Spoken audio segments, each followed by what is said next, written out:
What's going on, YouTube? So tonight's video, I wanted to introduce a new segment to the channel. It's called Wealth in Words, and what that's essentially going to be about is me breaking down my thoughts, talking about different concepts, all surrounding the world of financials, the economy, money, wealth, the history of money, just things all in that realm. So with that being said, I wanted to talk about the phrase or the sentence or whatever you call it, the great wealth transfer. So essentially, what the great wealth transfer is the older generation, so more so like our grandparents, the baby boomers, and like the silent generation, so like our grandparents' parents, around kind of like the older folks essentially. They have this massive amounts of wealth that they're basically going to be transferring, as the word kind of or the phrase says, over to their heirs.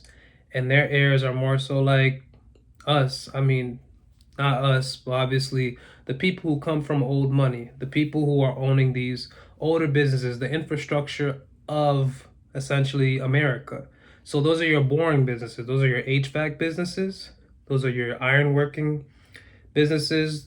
Those are your plumbing businesses. These are the boring businesses that kind of like keep our world kind of running and we kind of just oversee in a way. So those people are essentially getting older, right? So what that means is what they want is retirement, just like any one of us. We would want retirement once we get to our certain age, once we build this massive amount of wealth, or we build some kind of wealth that is substantial to like what we believe is freeing. So in America, more so in America, so I'm not sure if it's happening in other countries, because from based off what I've been learning is that the people who are inheriting all this money, the people who are transferring all this money, it's more so their businesses and their assets and what have you. But the people, the heirs, like people in our age group, a lot of them are essentially not really wanting said business. They're more focused on selling said business to gain the assets and to gain whatever comes with that business. So in a way, they're kind of being thrown away. And also, what I wanted to like let y'all know is I also learned another concept, which I heard it from John Hope Bryant, I believe his name is, and I wrote it down. He said, which I think this is just a regular phrase that goes around like in the financial space. It says the first generation makes it, i.e., grandparents. The second generation spends it, and then the last generation loses it. The third generation loses it. And that's kind of scary, and essentially we're in that third generation in a way. Is kind of like what they were breaking down, because where I learned this concept was from like this podcast called Memes in the Market, and this wonderful lady, like she knew what she was talking about, named Nicole. Forgot what her YouTube channel is. I just subscribed to it and I'm really interested in what she's saying, but in a sense, what they were breaking down in that podcast is that people like us, like the regular people who just don't have, like, say for example, that wealthy grandpa or that wealthy uncle or whoever, what have you, to like kind of throw that money our way in a way. You get me? So what we're gonna do as just average people is we need to start learning how to acquire these businesses, because if their heirs don't want to acquire these businesses and they're more so wanting to pass on this business, because if you think about it, like if you build something, you wouldn't want it to continue to build. And that's why I said like the phrase of the first generation makes it, the second generation spends it, and the third generation loses it. These people grow these businesses, they have this legacy that they want to more so push on and let it live, because I would hope so if you created a business and you like poured your heart and soul into it. And if you're not just a person who just creates business and kind of sells them, because people do that as well. But if you're really trying to build something out and then you kind of pass it on to your son or your daughter, you You that's kind of like what you want to do, because you want your baby, because that's what your business is, your baby, to keep on growing, to keep on flourishing. How do you think all these big businesses are still going on to today? Like, some of these businesses have been built back in the 50s, 40s, 30s. You get me? Like, come on now, let's talk about Coca-Cola. Let's talk about Procter and Gamble. Let's talk about Walmart. Walmart's been around for a while.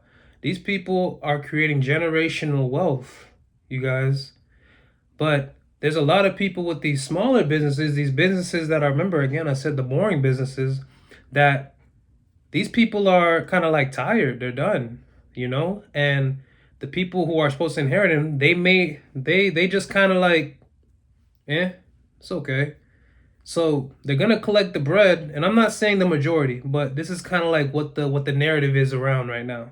That these people who are inheriting this stuff, they just more so want the bread, and i.e. the third generation loses it. Get the bread, spend the bread. If you spend the bread, how is it supposed to, how is it supposed to reaccumulate? How is the fourth generation supposed to eat off that? Like, you just ate all the food, man. You get me? You just ate all the food. So in that case, that's where we come in. That's where I'm gonna come in, you get me? Where I'm gonna kind of try to learn how to acquire business. And what I know what you're thinking, like, okay, if I acquire these boring businesses, I have no experience, I have no background behind those businesses. It's completely fine, because I kind of had the same thought when I was listening to the video, but in the podcast, they broke down even more. They were like, you don't have to technically know about the business. You could basically be the deal maker. And what I mean by that is essentially you get somebody who is qualified in that space, you broker a deal and create a partnership, and what you do is you're the one who finds and negotiates and talks about deals of acquiring these other businesses, while you have your your knowledgeable partner saying, "Hey, yeah, that's a good HVAC business. Oh yeah, that's a good plumbing business. Oh yeah, they got, there's some things we can fix here. Oh, you might want to acquire that because that's hella cheap, and I know exactly how to fix that problem." That essentially is bread. It is money. That is money on the table. So my goal, honestly, is I wanna get a piece of that. And I do want to start also another segment talking about that, or like kind of like an arc or a season in my life where I'm trying to learn how to actually acquire businesses. I'm gonna try to learn it on the side and kind of tell you guys what I'm learning throughout my journey of just wealth in general. Because again, I'm gonna be talking about my financial stuff, my health stuff, my everything. But I really felt like talking about the great wealth transfer is something that's super, super, super, super paramount, and is in conjunction with what we're trying to do here. Is if you're interested in growing wealth, that's why you're here. That's why you're listening. That's why you're kind of like seeing and following like what I'm kind of doing in a way. So honestly, I think it's attainable. It's gonna take a lot of work. It's going to take a lot of grit. It's going to take a lot of patience. It's going to take a lot of networking, because another thing, kind of like that lady Nicole was talking about, is the best thing people can have in general is your ability to be, in a sense, likable, being able to communicate with people properly, being able to properly network. Because if you know the right people, you get into the right places. I learned that playing baseball. I learned that in a lot of different spaces in my life, and it's absolutely true. You can see it in the governments as well. So when you think about the way the rate of inflation is going, and you think about the living standards and how people aren't able to afford actual single family homes, you can kind of see like, okay, here's the writing on the wall. This country is starting to become the haves and the have-nots. It's already kind of here, but they've already kind of talked about how the middle class is slowly dying. So by the time we get old, bro, like there probably won't be a middle class in America, bro, because all this money being transferred over, and as inflation increases, as it gets harder for the average Joe to like make a dollar and kind of like scrape together some two pennies, it's gonna be very interesting if we're not on the side of okay of the haves. Now, I think it's also important that once we have the haves, we also take care of the have-nots, the people who weren't able to like get in and actually learn this stuff. You get me? I think that's our duty as just being human beings in general. And that's exactly what I want to do with this channel. As you guys watch me grow, and once I get to the place where I want to get, because I will get there, I know I will be wealthy.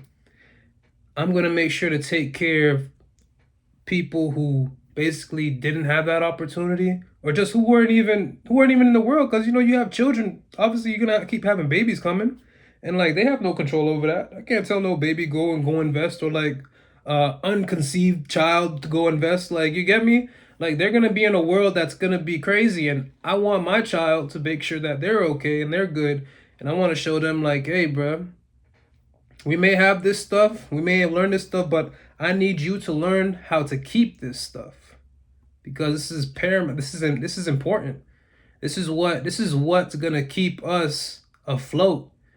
And it's kind of getting scary, and I wish I can articulate this way better to you guys, like how important this stuff is, and how crazy this world is about to get.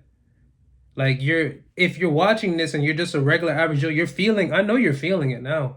I know you're feeling it. I talk to my friends, they talk about it all the time. We talk about it. It's so hard to like afford things. Like, I'm currently still renting. That's the best thing you can do in this world so far. Which is crazy. Like, our parents, they were buying houses at our age. Like, I'm 26, bro. About to turn 27. They were buying houses. They were already like settled down living in a house, bro.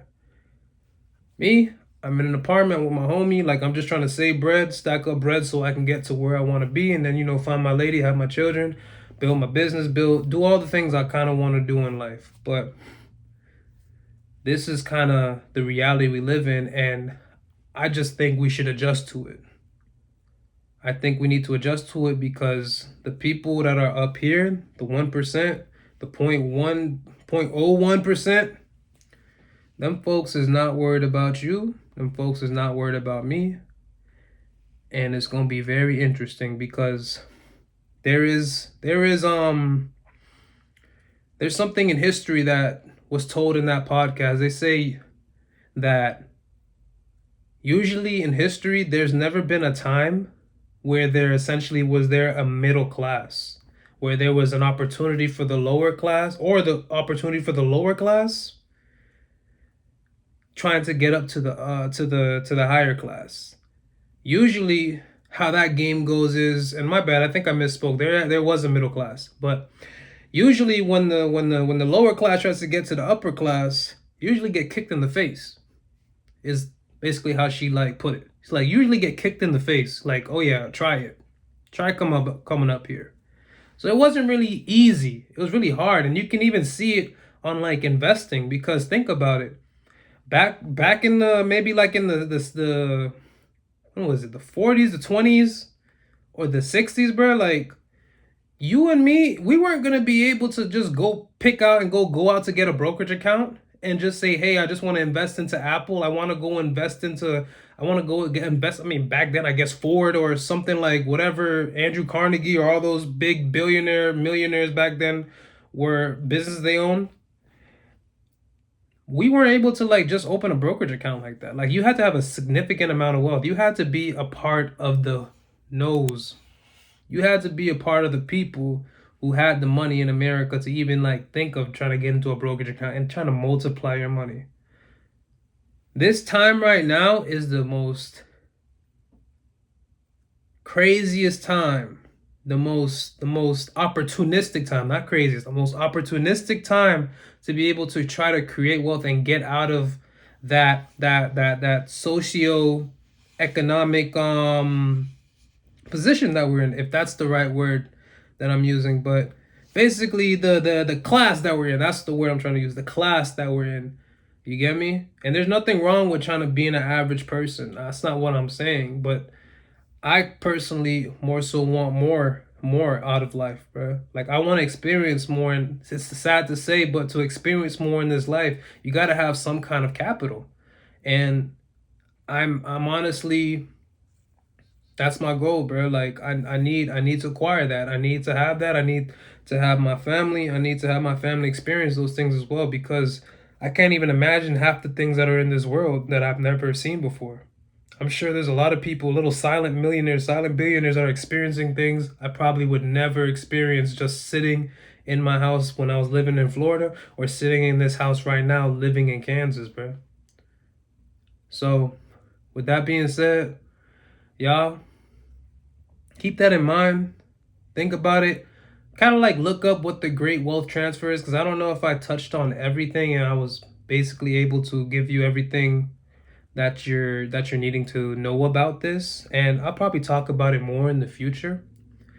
But it is highly important that we be a part of this transfer, y'all.